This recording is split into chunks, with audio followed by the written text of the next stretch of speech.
사랑하는 성도 여러분, 한 주간 안녕하셨습니까?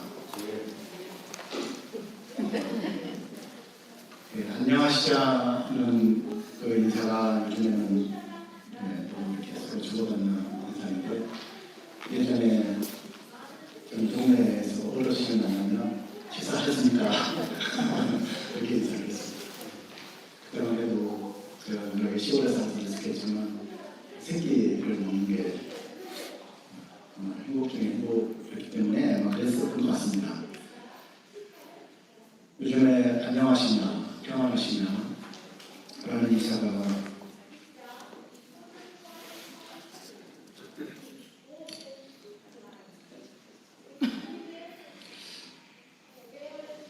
정말 중요한 인사가 아닌가 생각합니다.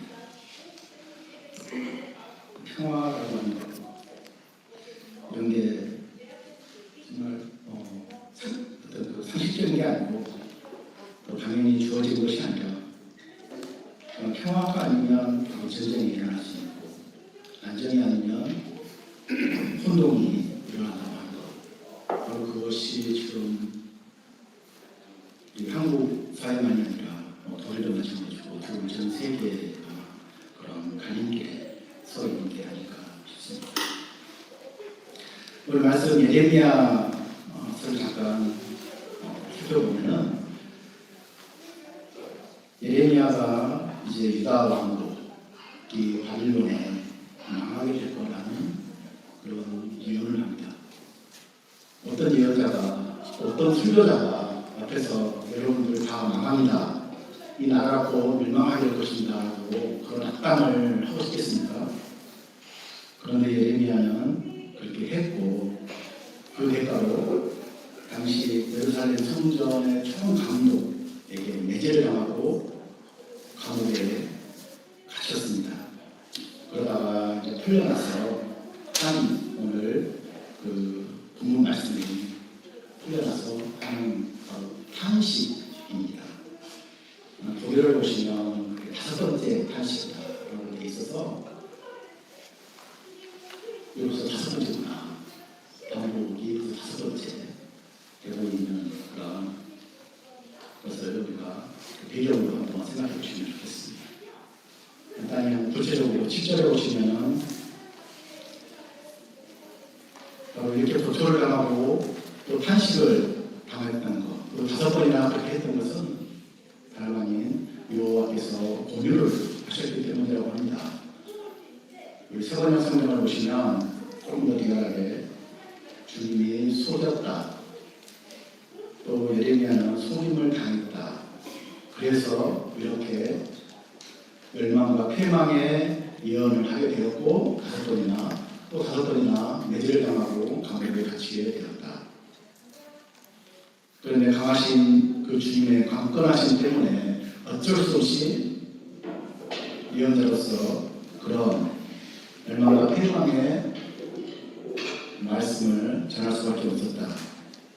그리고 8절에서는 예레미야가 정말 그 슬픔의 예언자 예레미야가 입만 열면 파멸과 멸망을 선포하고 또 그런 주님의 말씀, 주님의 말씀 그러면 어떻게 보면 정말 복음이고 행복과 덕받으십니다, 구원 받습니다, 천국 간다라는 그런 말씀이어야 되는데 예레미야에게 주어진 주님의 말씀은 멸망과 폐망이라고 하는 말씀입니다. 바로 그것도 주님의 말씀이라는 것입니다. 그 말씀을 선포하면서 하루 종일 치욕과 모욕을 당했다라고 하는 게 8절 말씀입니다. 그리고 9절을 보시면 바로 그 멸망과 폐망의 말씀, 그것도 여호와의 말씀이기 때문에 여호와의 말씀을 그렇다고 해서 그 수모와 수치와 고난을 피하기 위해서 그 여호와의 말씀을 예언자로서 선포하지 않고 싶잖아요. 그것을 피하고 싶은데 그럴 때마다 그 예레미야의 마음속에서 무슨 일이 일어납니까?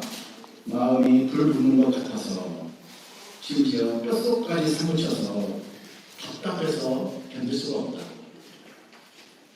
가슴 속에서 불덩이가 쏟아올라서 입을 열어 그 주님의 말씀을 내듣지 않으면 오히려 그 답답한 마음에 자신이 타 죽을 수도 있다. 그래서 어쩔 수 없이 그 멸망과 패망의 그 주님의 말씀을 할 수밖에 없었다고 합니다. 파멸과 멸망을 선포하는 것은 여호와의 말씀을 선포하는 것이고 이것 때문에 치욕과 모욕을 당하는 것이니 이를 피하고 싶은 것은 저도 마찬가지고요. 또 이 시간에 앞에 앉아서 여러분에게 정말 아름다운 소리, 복된 소리를 하고 싶지만 오늘 이 주어진 말씀, 독일 교회에 따른 이 주어진 말씀, 사순절 세 번째 주일에 또 주어진 이 말씀이 그 여호와의 심판의 말씀을 선포하지 않고 또 여호와의 이름을 선포하지 않을 수 없습니다. 하고 싶지 않는 게 아마 우리의 인간의 본성일 것입니다. 다시 한번 예레미야 20장 8절 9절 말씀을 읽어드리겠습니다. 내가 말할 때마다 외치며 파멸과 멸망을 선포함으로 여호와의 말씀으로 말미암아 내가 종일토록 치욕과 모욕거리가 됨이니이다. 내가 다시는 여호와를 선포하지 아니하며 그의 이름으로 말하지 아니하리라 라고 마음에 작정을 했어요. 그렇게 하면, 그렇게 했더니 마음에서 주님의 말씀이 가만히 놔두지 않는다는 것이죠. 파멸과 멸망을 선포하는 것은 여호와의 말씀을 선포하는 것이고 또 보시면 여호와를 선포하는 것입니다. 9절에서 여호와 자체를 선포하는 것이고 또 그의 이름 임마누엘, 우리와 항상 함께 하시는 주님이라는 그 임마누엘의 이름을 선포하는 것입니다. 예레미야가 그런 말을 했을 때 왜 사람들은 예레미야를 때리고 또 가뒀을까요? 심지어 그 예루살렘 성전의 총감독이라고 하는 사람이 왜 그랬을까요? 그것은 사람들이 본성적으로 이스라엘 사람이라 해도 요즘 말로 하면 교회 다니는 성도들이라고 해도 그 임마누엘, 항상 나와 함께 하신다는 그 주님의 이름을 본성적으로 싫어하기 때문이 아니겠습니까? 그래서 세번역으로 예레미야서 20장 9절을 보면 정말 하고 싶지 않은데 주님의 말씀이 나의 심장 속에서 불처럼 타올라 뼛속에까지 타들어가다. 마음 안에서 불처럼 타올라 뼛속까지 타들어가는 그 주님의 말씀, 그 말씀이 예레미야로 하여금 정말 인간적으로는 피하고 싶은데 정말 좋은 소리 하고 싶은데 복받는다는 예언을 하고 싶은데 그렇게 하지 못했다는 것입니다. 그 주님의 심판의 말씀, 아니 주님 바로 그 자신, 또 주님의 그 이름이 그의 심장 속에서 불처럼 타올라 뼛속까지 타들어가니 그는 입을 열 수밖에 없었고 주님을 내뱉지 않을 수밖에 없었다는 것입니다. 지금 우리 그리스도인들 모두가 예레미야와 같이 주님의 말씀으로 오신 바로 예수 그리스도를 우리 심장 안에 담고 살아가시는 분이 바로 여기 앉아 계시는 모든 그리스도인들입니다. 당시에는 예언자들이 그렇게 했다면 지금 성령이 오신 그 이후에는 모든 그리스도인들 마음속에 본인이 알지 못하던 인정하지 않는 성령께서 들어와 계시고 그 말씀을 조명해 주십니다. 그래서 그 말씀을 담고 있는 우리를 그래서 바울 사도는 주님의 성전이라고 합니다. 또 거룩한 성도라고 부릅니다. 또 그러한 성전과 성도를 오늘 말씀에서는 예레미야에서는 비유적으로 그릇이라고 말합니다. 항아리라고 말합니다. 자, 오늘 배경을 살펴보기 위해서는 약간 그 앞장을 살펴봐야 되는데 여기서 토기장인 비유와 또 그 토기를 깨뜨리겠다라고 하는 비유가 나옵니다. 이런 거룩한 성전, 거룩한 그릇을 주님은 예레미야를 통해서 깨버리겠다라고 경고를 합니다. 도대체 무슨 잘못을 했기 때문에 그 유대 백성들, 하나님의 거룩한 선택받은 백성들은 이제 바빌론에 의해서 패망의, 멸망의 그 운명에 처하게 됐을까요?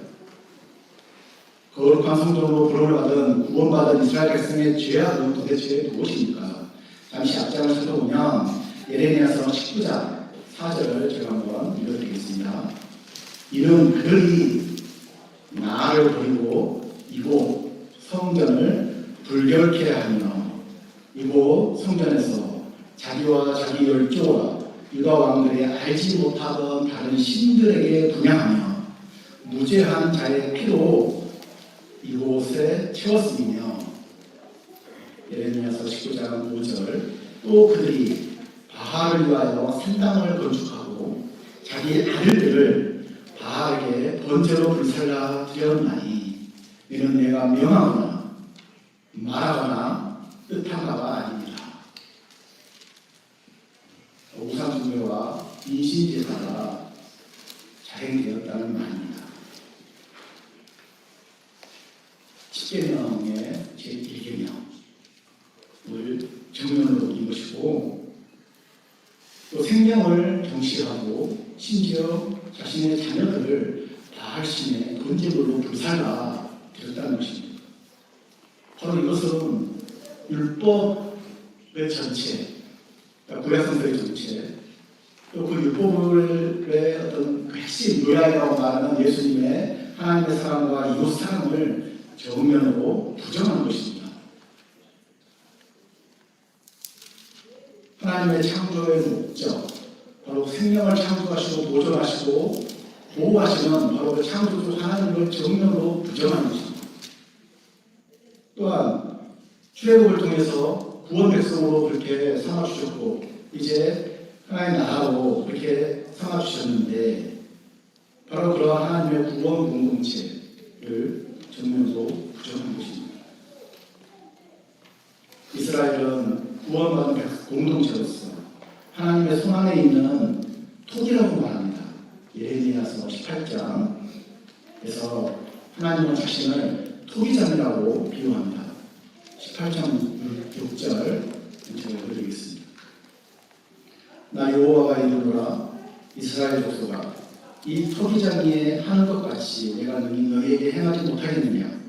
이스라엘 족속아 진흙이 토기장이의 손에 있음 같이 너희가 내 손 안에 있느니라.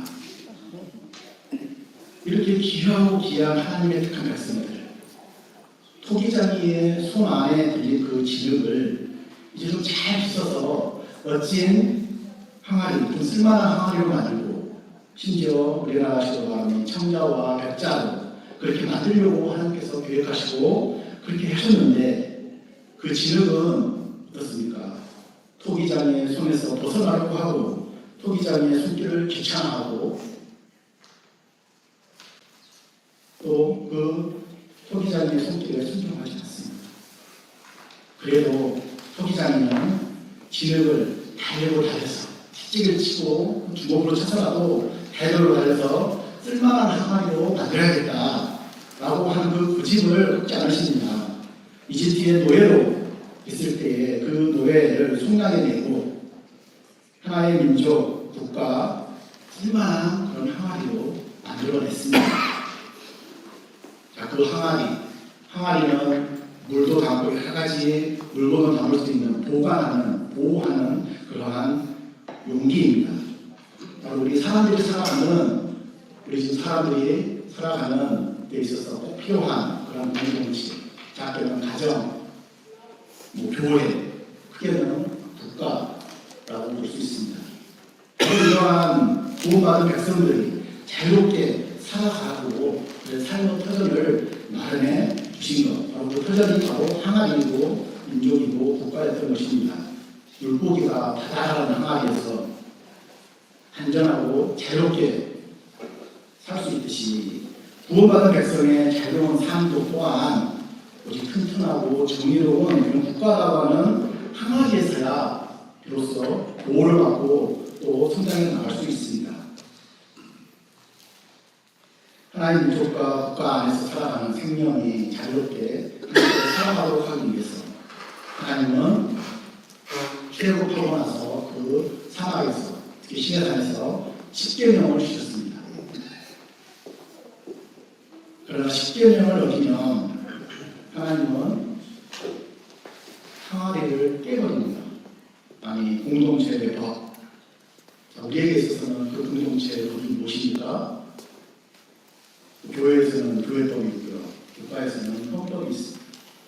그런 공동체의 법이 유린되면 그 공동체는 자연스럽게 내적으로 붕괴되고 외적으로는 침입을 당해서 망하고 맙니다. 우리도 얼마나 많은 그런 경험을 했고 또 역사적으로도 한 개인으로도 한 가정으로서도 그렇게 가정이 하나가 되지 않고 또 내 마음속에서 내 자신이 정체성이 흔들리고 하나가 되지 않으면 그 인생은 100%, 그 가정은 100% 실패하고 맙니다. 이것은 이스라엘 백성에게만 해당되는 것이 아니라 어느 민족이나 어느 국가에게도 해당한다고 합니다. 이제 우리는 다음과 같은 질문에 대한 답을 할 수 있어야 할 것입니다. 한 민족과 국가의 흥망성쇠, 작게는 우리의 가정, 또 우리의 교회에 나가는 공동체가 그 흥망성쇠가 어디에 달려있는가? 예레미야 18장 7절 말씀을 보면 내가 언제든지 어느 민족이나 국가를 뽑거나 파하거나 멸하리라 한다고 하죠. 8절 만일 나의 말한 그 민족이 그 안에서 돌이키면 내가 그에게 내리기로 생각하였던 재앙에 대해서 뜻을 돌이키겠고 역으로 내가 언제든지 어느 민족이나 국가를 건설하거나 심으리라 한다고 하자. 만일 그들이 나 보기에 악한 것을 행하여 내 목소리를 청종치 아니하면 내가 그에게 유익하게 하리라고 복을 내려주리라고 한 그 선에 대해서 뜻을 돌이키자. 바로 하나의 운명의 공동체. 이는 하나님의 목소리, 즉 율법, 바로 그 율법의 핵심인 십계명, 또 그 십계명의 핵심인 하나님 사랑과 이웃 사랑, 그 사랑의 법. 그래서 일반적으로 사회적으로 말하면 헌법을 충종하느냐, 충종하지 않느냐에 달려있다는 것입니다. 예레미야서 19장 10절 이하의 깨진 항아리의 비유를 잠시 읽어드리겠습니다.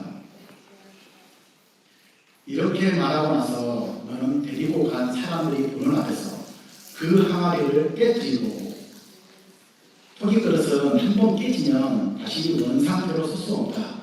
나도 이 백성과 이 이스라엘 백성과 이 예루살렘 도성을 토기 그릇처럼 깨뜨려 버리겠다.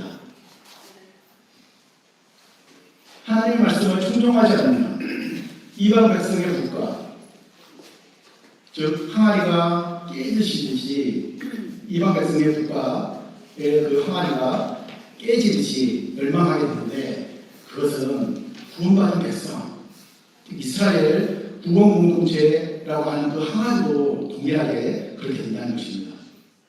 구원 백성이라고 지금 자부하는 우리 한국교회의 기독교와 성도들은 어떻습니까?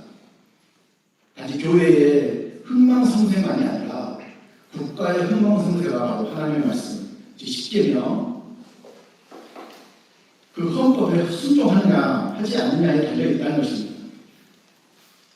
이것은 단지 우리 보국에만 해당되는 말이 아닙니다. 지금 우리가 살고 있는 이 독일에서도 여전히 동일한 그런 과제에 있고 또 이민교회로서, 한인교회로서 또 그리스도인으로서 동일한 도전과 그런 과제에 직면해 있습니다. 말씀을 정리해드리면 십계명은 한마디로 하나님 사랑, 이웃 사랑이라고 예수님께서 그렇게 말씀해 주셨습니다. 율법은 한마디로 사랑입니다.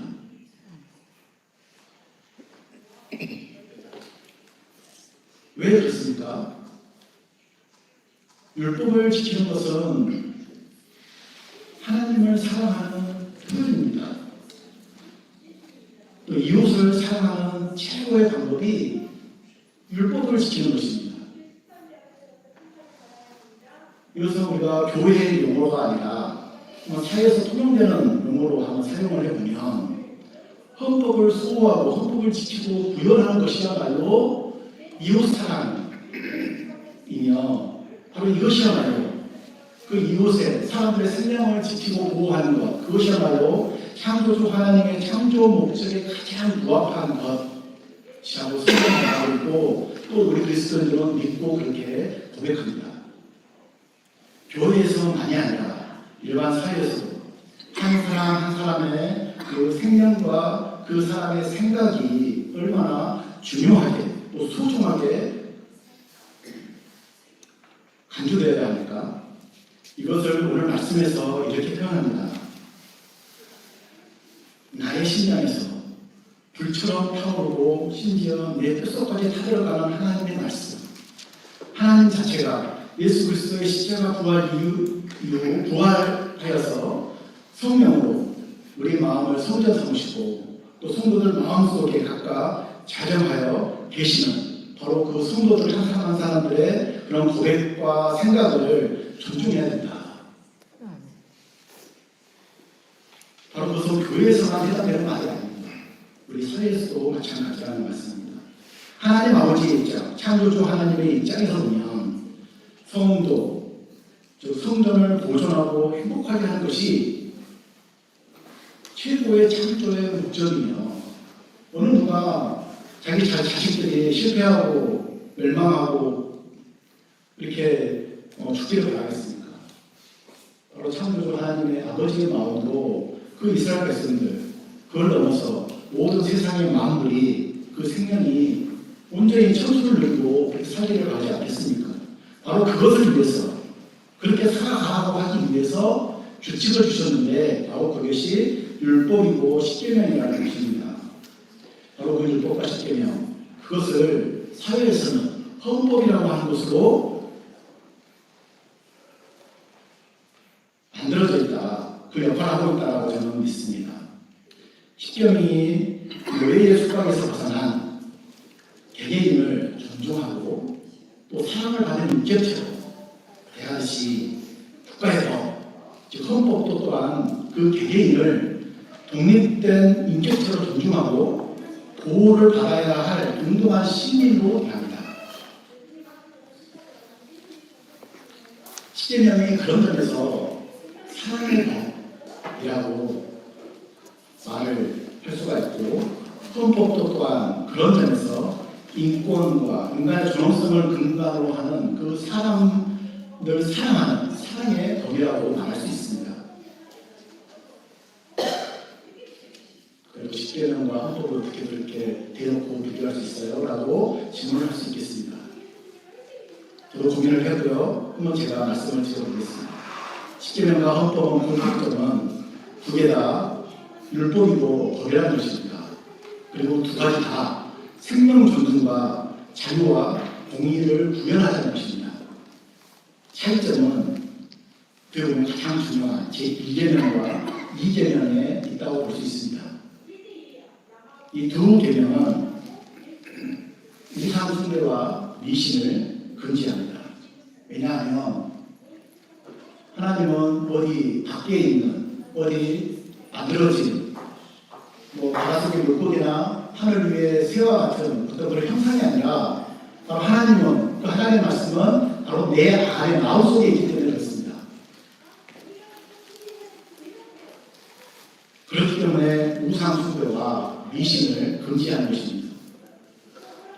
각자의 마음속에서 불처럼 타오르는 그 하나님의 말씀, 바로 그 십계명, 그 사랑의 계명이 미신과 우상숭배가 자행되는 그 세상을 향해 입을 열어 멸망과 심판의 예언을 말할 수밖에 없다는 것입니다. 바로 예레미야가 그렇게 했는 것인데, 지금 우리 교회도 그리스도인들도 그런 마음을 갖고 있을 것이라고 생각합니다.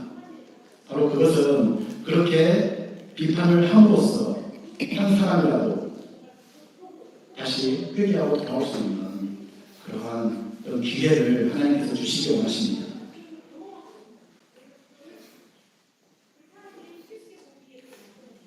하나님이 세상이라고 하는 사람들이 모여 살아가는 그런 항아리, 울타리를 깨뜨리지 않고 계시는 것은 무엇 때문입니까?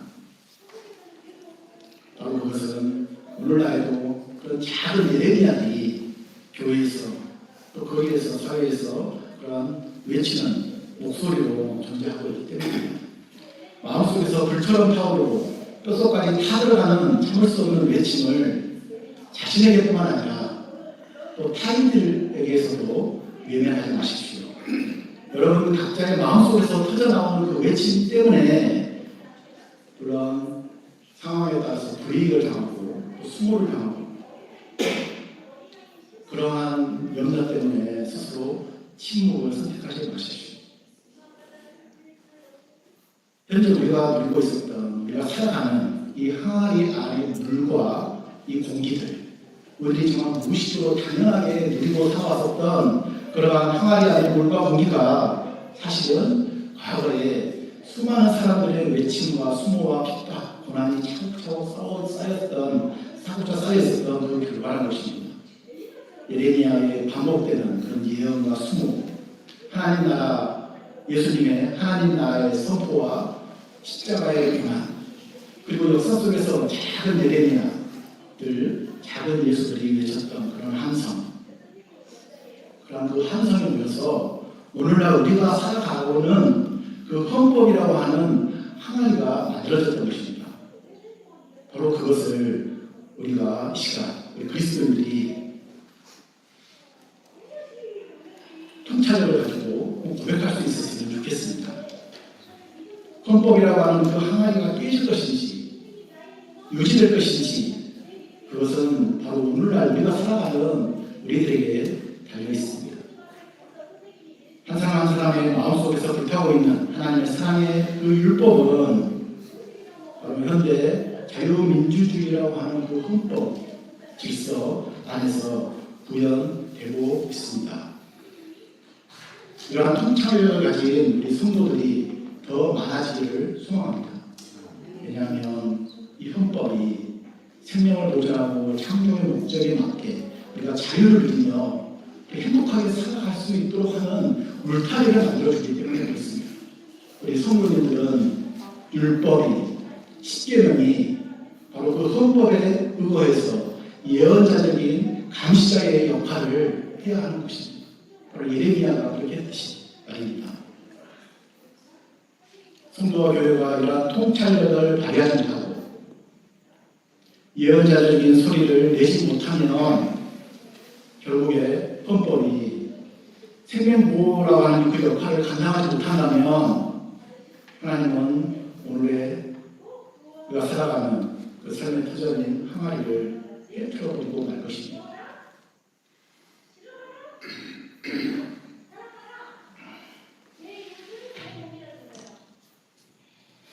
사랑하는 성도 여러분, 순환절 3주차를 지나고 있습니다. 오늘 예레미야의 용기, 어떻게 보면 예레미야 자신의 용기라기보다는 어쩔 수 없어서 정말 가슴에 그 타오르는 그 뜨거운 그 하나님의 말씀을 정말 내뱉지 않을 수 없어서 그렇게 외쳤던 것처럼 현재도 우리는 하나님의 말씀을 세상에 외치지 않을 수 없게 되어야 합니다. 저는 이렇게 설교를 통해서 솔직히 지난주에 저는 헌법재판소에서 탄핵 선고가 났기를 바랬습니다. 정말 그래서 정말 가벼운 마음으로 이렇게 설교를 하고 싶었는데 저는 설교자들은 스케자들은 이렇게 앞에서 공개적으로 또 우리 유튜브로 다 나가잖아요. 그렇게 말씀을 선포합니다. 여기 앉아 계시는 우리 성도님들은 교회의 구성원으로서 또 사회의 구성원으로서 또 성숙한 인격체로서 서로 존중하며 아름다운 함께 살아가는 그런 모습을 통해서 여러분 안에서 불타고 있는 그런 하나님을 증거하고 계십니다. 십계명 헌법을 지키지 않고 바라는 것이 무시하고 생명을 경시하며 폭력을 대놓고 두둔하고 조장하는 그러한 사건 목사들, 바알 선지자, 부패한 성전 총 강도과 같은 그런 집단 이기적인 종교의 탈을 쓴 그런 강도들에게 하나님의 심판의 말씀은 분명하게 내려져 있습니다. 이러한 경고를 받고도 이들이 회개하지 않으면 구원을 약속한 백성이라도, 그러한 자부하는 백성이라도 하나님은 그 구원의 약속을 돌이키시고 항아리를 깨뜨려버립니다. 한 개인의 운명의 항아리뿐만 아니라 한 교회의 항아리뿐만 아니라 한 민족 공동체의 그 항아리를 깨뜨려버립니다. 이러한 이방 백성이라도 양심의 법을 따르지 않고 생명을 경시하고 파괴하는 그러한 이방 민족과 국가 또한 동일한 운명에 처하게 됩니다. 헌법이 과연 현대 사회의 항아리인지, 헌법이 십계명의 기능을 어느 정도 하는지를 잠시 생각해 보면서 오늘 말씀을 마무리해보자. 십계명은 하나님의 사랑, 하나님의 사랑이 하나님을 사랑하는 것이 곧 이웃을 사랑하는 것이다. 이웃을 사랑하는 것이 곧 하나님을 사랑하는 것이다 라고 말합니다. 하나님을 사랑한다고 하는 것, 우리가 신앙을 갖고 있다고 하는 것은 사실 보이지 않습니다. 마음과 생각 속에서 일어나는 일이기 때문에 우리 눈에는 보이지 않지만, 또 우리가 교회를 나오고 신앙 고백을 해도 그게 정말 그것이 스스로 할 수도 있고 뽐내기 위해서 할 수도 있기 때문에 우리 사랑을 알 수는 없습니다. 그렇지만 하나님께서는 아십니다. 사람의 생각과 마음을 꿰뚫어 보시기 때문에 그렇습니다. 하나님은 한 목사의, 한 성도의, 한 사람의 그런 당신의 고백과 그런 고백을, 신앙의 고백을 정말 거짓없이 진실되게 우상 숭배와 미신 행동 없이 두 마음을 품지 않고 하는 것인지를 관찰하시지만 우리 사람의 눈에는 감추어져 있습니다. 자, 하나님의 사랑, 그렇다면 이 하나님의 사랑을 우리는 어떻게 알 수 있겠습니까? 말로 하는 것만으로는 부족합니다. 그래서 우리는 성경에서는 이웃 사랑을 직접 실천하는 겁니다. 이웃 사랑한다는 것은 마음의 의지와 결단, 어떤 고백, 입으로 하는 것만으로는 되지 않고 실제로 행동으로 드러나야 합니다. 이러한 성경은 눈에 보이는 것으로 사랑의 효과와 결과를 갖습니다. 이렇게 이웃 사랑의 효과와 결과를 통해서 이웃은 하나님이 계시구나, 하나님의 사랑을 간접적으로 체험하게 됩니다. 그런데 이러한 개인적 차원의 사랑과 봉사의 실천보다 더 효과적이고 더 결정적인 이웃 사랑의 실천이 있습니다. 그것은 국가 공동체의 질서를 준수하는 것입니다. 국가 법률 시스템이 무너지고 아무도 지키지 않으면 국회의원뿐만 아니라 판사, 검사, 경찰관을 무시하고 그렇게 되면 어떻게 되겠습니까? 누가 가장 피해를 봅니까? 힘없고 약한 사회적인 약자들. 전쟁이 나면 누가 가장 많이 죽습니까? 바로 일반 우리 평민들입니다. 우리 시민들입니다. 돈 많고 지위 있는 사람들은 다 알아서 미리 도망가고 피신했겠죠. 그래서 이러한 사회의 약자를 보호하기 위해서라도 이 국가라고 하는 그 항아리는 깨지지 않도록, 깨져서는 안 되고 정말 튼튼하게 최소한의 규칙, 바로 그것이 헌법인데 그것이 지켜지는 것이 무엇보다도 중요합니다. 헌법은 양심의 자유, 신앙 고백의 자유, 종교의 자유, 언론의 자유, 이러한 기본권을 가지고 있는데 특히 여기서 신앙 고백의 자유, 이것은 사람에게 속하지 않습니다. 이것은 어떻게 보면 예레미야가 오늘 고백한 그 심장 안에서 타오르는 그 하나님의 말씀을 입을 열어서 내뱉을 수밖에 없었던 바로 그 고백입니다. 바로 그래서 그 신앙의 고백은 사람이 한 고백이 아니라 하나님께서 주신 고백, 성령에 의해서 내뱉을 수밖에 없는, 너무 뜨거워서 내가 간직하고 있어서 내가 다 타버릴 수밖에 없기 때문에 내뱉을 수밖에 없는 그런 하나님의 주신 신성한 고백입니다. 어떤 사람도 어떤 인간도 그 고백을 침해할 수 없고 그것을 못하게 할 수 없습니다. 바로 그 자유, 바로 그 자유를 보장해 주는 것이 무엇입니까? 헌법입니다.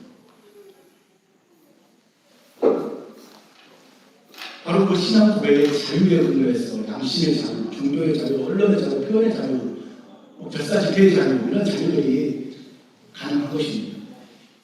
이런 헌법이라고 하는 항아리 안에서야 비로소 서로 생각이 다르고 종교가 다르고 인종이 달라도 함께 살아갈 수 있습니다. 그래서 헌법은 생명의 법, 사랑의 법을 규정하고 구별하는 기본 질서라고 그렇게 말합니다. 잠시 쉬어가기 위해서 축구 경기를 한번 예로 들어보겠습니다. 좋아하시는 축구 경기, 우리 베타오베, 도르트문트 베타오베 예를 한번 들어보겠습니다. 자, 축구 경기장에 두 팀이 모여서 이제 축구를 합니다. 그동안 가려갔던 그 실력, 베타오베, 바이에른 뮌헨 두 팀이 붙었다고 생각합시다. 얼마나 정말 이기기 위해서 노력을 하겠습니까? 그렇지만 그 두 양 진영의 선수들, 또 심판, 감독, 또 옆에서 구경하는 그 지지자들, 그러니까 관중들도 꼭 알아야 되는 것은 그 축구 경기의 기본적인 규칙입니다. 그 규칙을 어기면 아무것도 되지 않죠. 그래서 그 선수가 파울을 하게 되면 심판은 옐로우 카드를 주고요. 한번 경고를 하고 그래도 또 심판 반칙을 하면 퇴장을 시킵니다. 우리 사회적으로 말하면 교육을 사회에서 경계시키는 것입니다.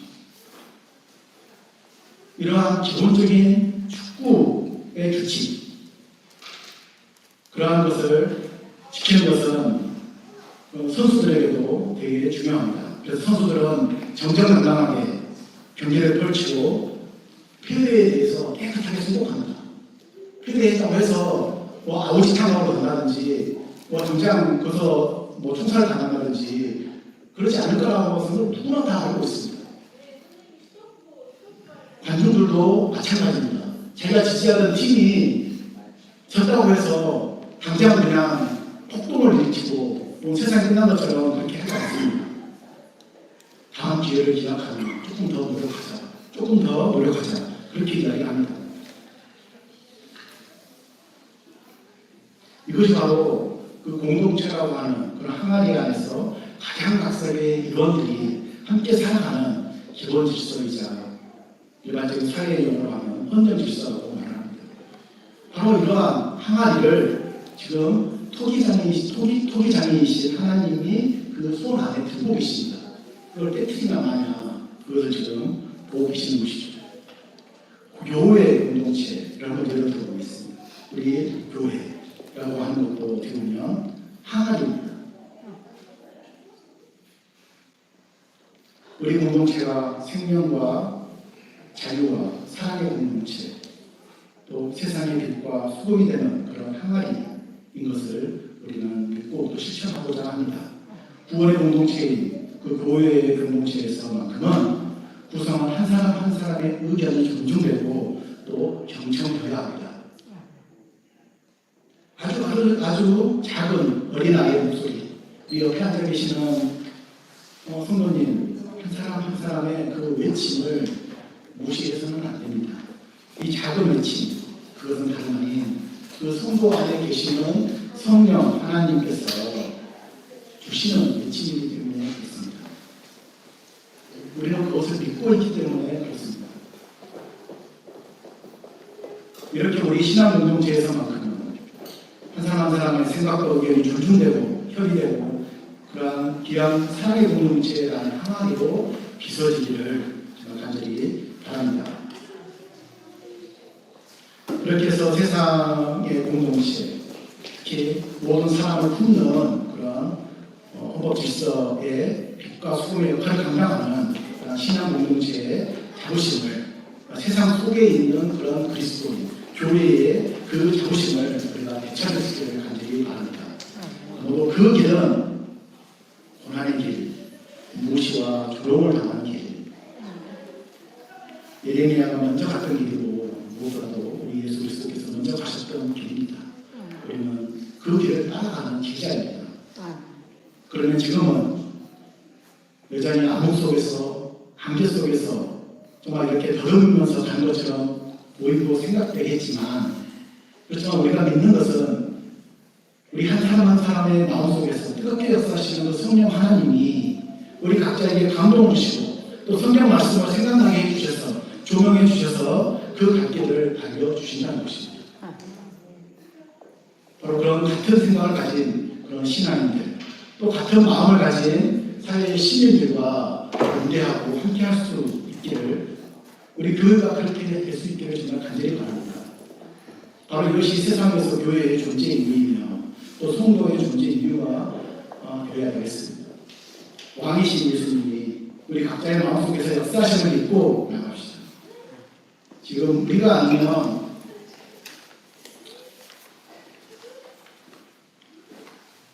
다음 주에 무슨 결정이 날지 아무도 모르죠.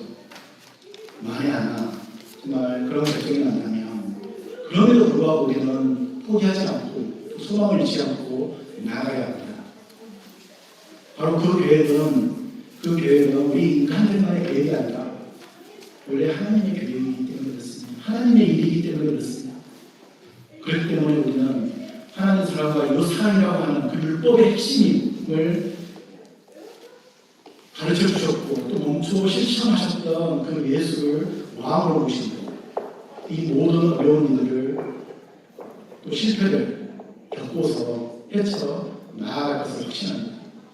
예레미야가 5번째 탄식 기도를 하면서 마지막에 정의가 회복되고 희망을 잃지 않고 또 찬양으로 마무리하듯이 지금 우리를 통해서 또 앞으로 또 작은 다음 세대의 그런 예레미야들을 통해서 그 하나님 자신이 설정하신 그 사명을 기필고 완수하실 거라 우리를 믿고 그렇게 기도합니다.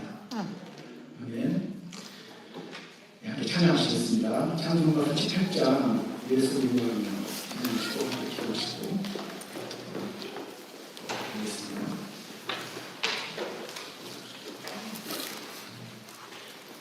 38장입니다.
예수께서 우리를 왕으로 계시고 내 마음속에 생명 하나님께서 역사하십니다.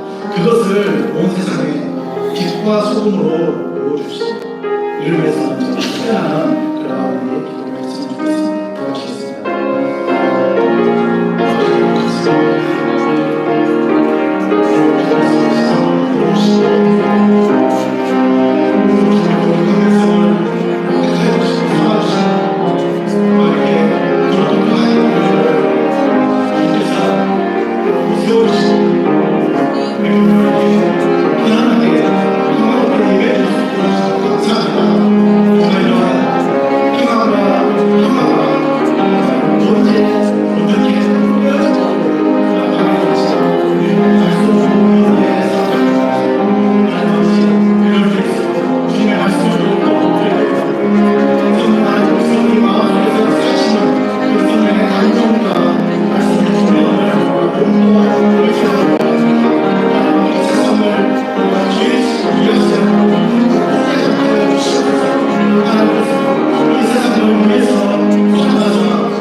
역사를 찬양합니다. 우리의 삶이 여전히 실패와 죄악으로 가득하지만 그럼에도 여전히 우리의 마음 심장 속에서는 뜨겁게 역사하시는 성령 하나님의 감동이 있어 우리가 오늘도 살아갑니다. 이렇게 주님 앞에 우리의 답답한 마음을 토로하고 우리 공동체의 항아리가 또다시 깨질까봐 조마조마한 마음을 털어놓았습니다. 역사의 주관자이신 하나님 아버지, 당신이 택하신 백성과 당신의 외아들 핏값으로 세우신 교회를 생각하셔서라도 지금까지 인류가 이룩하고 또 하나님께서 인도하신 그 아버지 하나님 그 기본 질서가 유지되고 그 항아리가 깨지지 않게 하여 주시옵소서. 이 시간 헌법소가 계명의 준수이며 하나님 사랑과 이웃사랑의 최상의 실천인 것을 고백합니다. 사랑하는 주님, 주님의 이름을 망령되이 일컫고 우상숭배를 부추기고 앞장서는 그런 사건 목사들을 분별할 수 있는 그런 눈을 우리 그리스도인들에게 성도들에게 허락하여 주시옵소서. 각자의 마음속에서 역사하시는 성령 하나님의 감동과 성경의 조명을 통해서 거짓 선지자를 분별할 수 있는 진리의 영이 우리에게서 떠나지 않게 하시고 우리 한국 교회에서 십계명이 구현되어 하나님의 사랑과 이웃 사랑이 실천되듯 국가에서도 헌법이 수호되어 생명의 항아리가 수호되고 이로써 창조주 하나님의 생명의 아버지의 뜻대로 그 창조의 목적대로 만물이 소생하고 생명이 꽃을 피울 수 있는 그러한 정말 봄이 다시 올 수 있기를 간절히 기도합니다. 이를 위해서 여전히 죄악된 세상 가운데 존재하는 우리 교회의 존재의 이유, 우리 성도들의 존재의 목적과 사명을 온전히 깨달을 수 있도록 우리의 마음속에서 왕으로 계시는 성령님께 성도들과 교회를 인도하여 주시옵소서. 이 모든 말씀을 예수님의 이름으로 기도하겠습니다.